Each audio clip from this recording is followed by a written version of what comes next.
saying, like you a gangster and that you not properly educated or that you not as smart.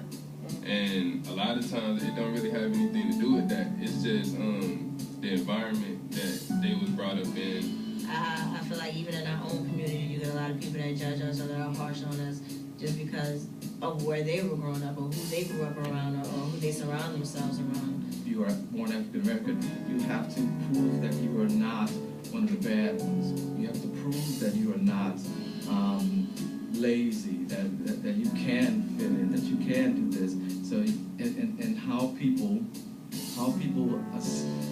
those outsiders assess what type of person you are is based on a lot of things. One is the language.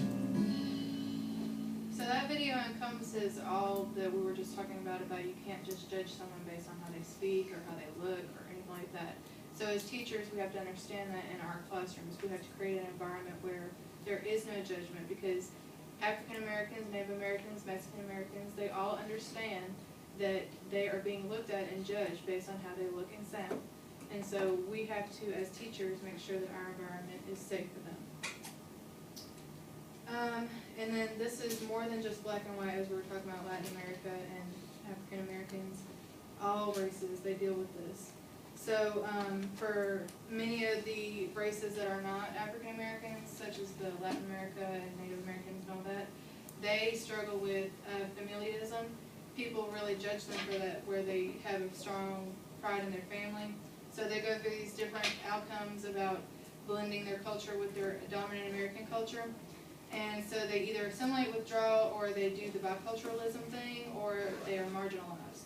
So they try to assimilate, they try to blend in American culture, and normally it doesn't work out very well. Or they withdraw from their dominant group, and so they have nothing to do with their home life, and so that's not good either.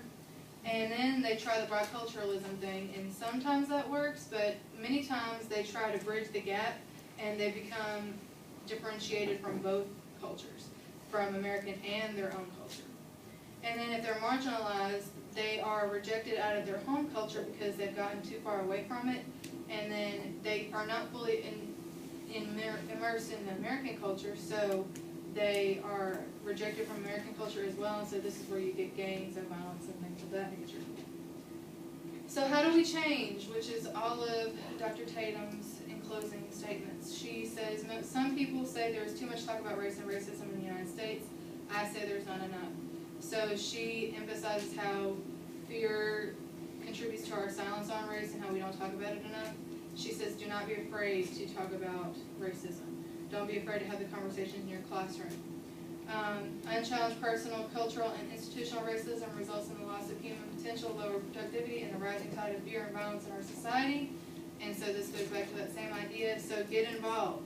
So under the NCTE, which is National Councils of Teachers of English, we hold a African American reading every month, and it just happens to be in February because it's Black History Month.